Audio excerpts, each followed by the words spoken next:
And action. It is my pleasure to see you here again on my Visual Imperfections channel, where I try to lend you a helping hand in your journey in photography, especially in creative photography. I know that holding your camera in your hand can evoke a sense of freedom, a yearning to spread your creative wings and take off to conquer the world. However, I'm sure you've experienced a moment of feeling uninspired, unmotivated, or simply empty inside, questioning the repetitive act of clicking the shutter, amassing terabytes of data on your external drive that may never see the light of the editing software. You see, the world is in a constant state of flux. The huge amount of information tends to paralyze or burn out our cognitive brain, leaving us desensitized towards the things that are happening around us. This fast pace the rushing world imposes on our lives reduces the time to react, to comprehend, and to meditate. Like grains of sand in the wind, we are swept along towards the unknown. I believe the real challenge lies in honing our focus, in sifting through the deluge of information and attempting to slow down the relentless march of time. By doing so, we can anchor ourselves in the present moment where we can truly observe, breathe, and take it all in. It's in this state of deep awareness that we can notice the fleeting details, the shape of a passing shadow, the warmth of a shy glance, or the sound of a falling teardrop.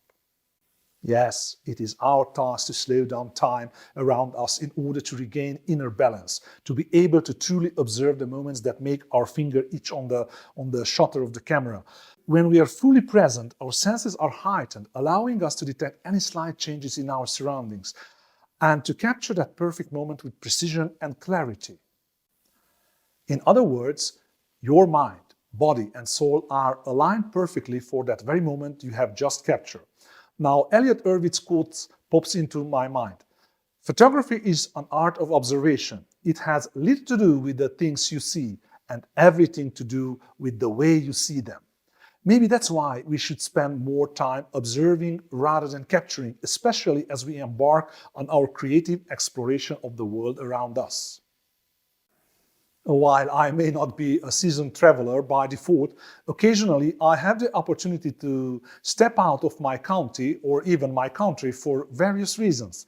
And when this happens, this opportunity arises, I focus my visual appetite on street photography.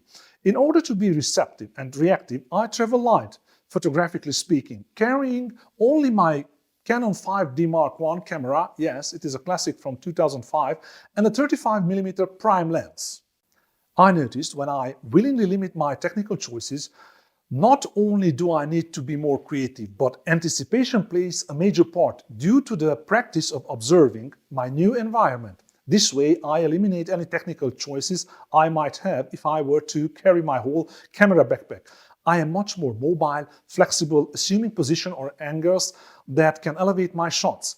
My eyes are in constant scanning mode when I'm walking the street with my camera, and I am able to react fast to anything that I find interesting or intriguing at that moment.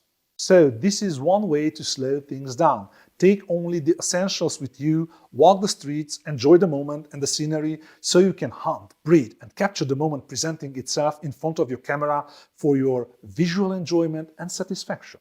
Another way I occasionally simplify my photographic approach is to dig out my favorite analog film camera, the Canon EOS 300X, load two CR2 type lithium batteries in it, pick an analog film. Usually I choose between Kodak BW400CN, a black and white film, or a Kodak Gold film with 200 ISO, depending on the mood I have. Luckily, both films have a C41 development process, so any photo lab in my town, though not so many are left, can develop, scan, print my captured analog photos. And yes, on this film camera, I also love to mount my trusty 35mm lens, digital lens, which fits perfectly to this camera as well.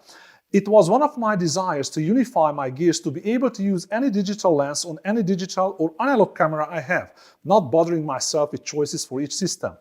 So, switching to analog photography occasionally will slow down the time for you, I guarantee.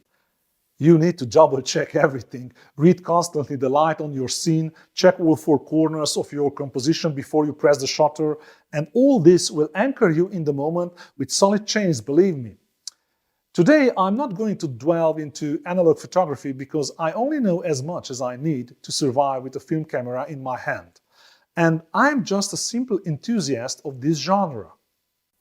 In conclusion, find your own process to slow down the perception of time in your creative visual journey. I presented you two personal methods, but you can come up with your own way of handling this issue. Focus your attention on observing first, then react at the best moment with your finger on the shutter. Slowly, you will develop not only a great eye for noticing subtle details, but also a keen sense of anticipation. And this skill will make you a much more efficient hunter, photographer, whose only job is to capture the perfect moment. We reached the end of this video. If you enjoyed this content, a share, a like, and a subscribe would be greatly appreciated by my channel, and I wish you the best light for your perfect moments. Let's get to work. Thank you for joining me on this journey. I'm looking forward to our next encounter.